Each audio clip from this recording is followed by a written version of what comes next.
and seeing news stories about animals getting hurt, it gets me angry real quick. So this project was very important to me. So we interviewed one of the security guards here that used to be a police officer, and we asked him questions about animal abuse, and he was just telling us a really sad story about a dog that was abused that they found. Okay, well, he basically just told us that the dog was really mistreated, and it had lacerations on its neck, and the consequences of it weren't as bad as they should have been, for such a bad crime. I think they only got a misdemeanor and a small fine, which wasn't nothing compared to what they had done. So they don't even get jail time for abusing the animal. All they have to do is pay a fine, which I think is really sad. And I think that if it was a child, I feel like it should be treated the same way as mistreating a child. Just paying fines, I think, is way too small of a punishment for abusing the animal, especially because of the condition the animal was found in. Okay, and me and Ashley, she's not here, we interviewed Jen from the Chicago Ridge Shelter, and some of the questions we had asked her was how many animals per day are coming into the shelter, and she said about 50 to 60 animals on a daily basis. And it ranges from squirrels to rabbits to different types of dogs that are strays, or the owner just gave up on them and just left them wherever. 50 to 60 animals per day.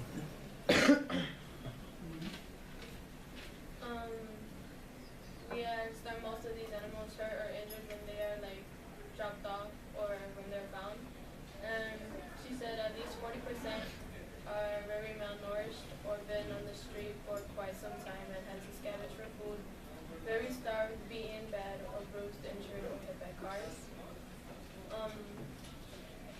We asked, what can teenagers do to help raise awareness in animal cruelty?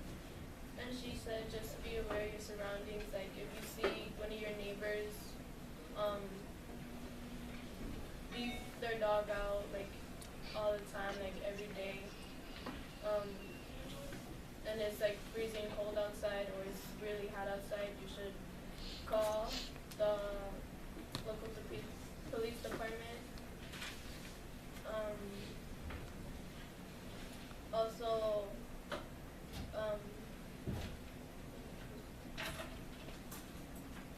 we asked how do shelters help raise awareness, and they pass out flyers, or on their Facebook they post advertisements, and they also have a newsletter. We asked her, is the issue taken lighter than it really is?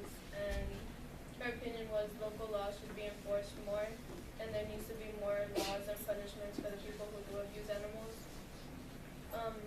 What steps can someone take to help prevent animal abuse? And she said, if you see someone like a neighbor mistreating an animal, speak up and tell a parent or the local police department. And you should take a video just in case the police do need evidence. It's always good to have documentation.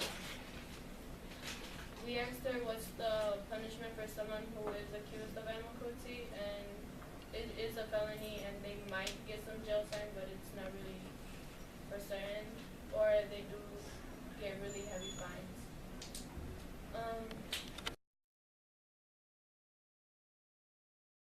We're here to raise awareness, and we're going to get help by Jen here. She's going to tell her story and her dog's story. Hi, my name is Jennifer McCarty. I'm the volunteer coordinator at Animal Welfare League.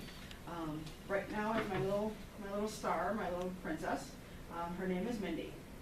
If you want, you can pick her up and you can have her stand right there if you like. Now, her story sounded really, really sad. So just be careful. I get kind of emotional when I tell her story. Because I actually saw her when she first came into the shelter. She actually is a Chicago resident. A fireman, along with her family, brought her into our shelter at the age of 2 months old. I mean, she was just an itty bitty little thing. She had about 85% of her body burnt. When you guys can take a closer look to her, you'll see her paws are deformed. You'll see the face distorted a little bit due to the smoke inhalation and all the chemical fumes and the fire that burned her. She had to have one eye removed. But she walks around and runs around and acts like a completely normal dog. Her family was doing some very illegal things that they weren't supposed to be doing. Unfortunately, her mom and dad and her brothers and sisters didn't make it out. She was the only survivor. So I do have a book for you guys to pass around. This will actually show you exactly how she first came into our shelter. See how she's badly burned? So I do apologize for the graphic photos, but that's going to show you exactly a small bit of what comes into our shelter.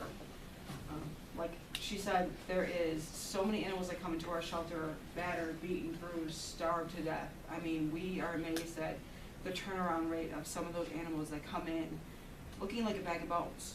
It's a true eye opener. It truly is. I mean, me and my husband Steve have fostered a lot of animals that have been very, very skinny, have been mistreated.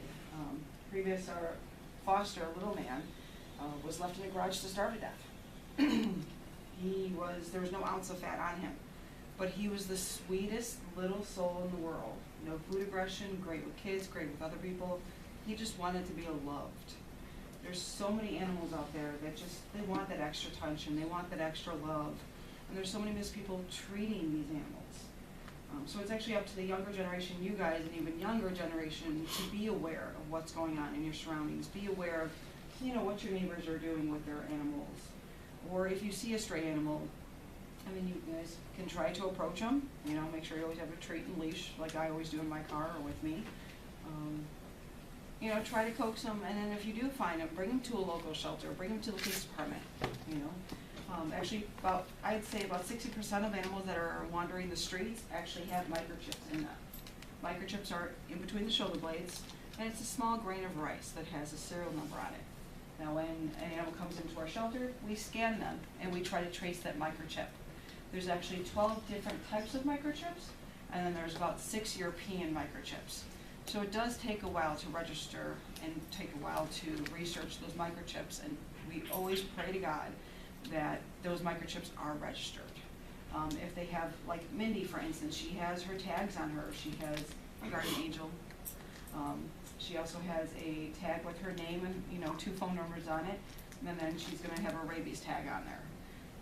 One of those tags should always be in contact with a current address, current phone number, current information, so that little girl or little boy can go back to its family. Because we don't want the animals to stay at our shelter. We want the animals to go home. We do, we truly do. On Thanksgiving, I had 12 officers come to our shelter alone with animals.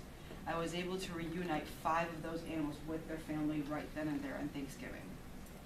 Unfortunately, the rest of them didn't have microchips, or the owners never picked up the phone or never even updated their information. Is there any questions so far? No questions yet? How do we know or find out if our dog has a microchip? You can bring them to your local vet, or you can bring them to our shelter where we can scan them.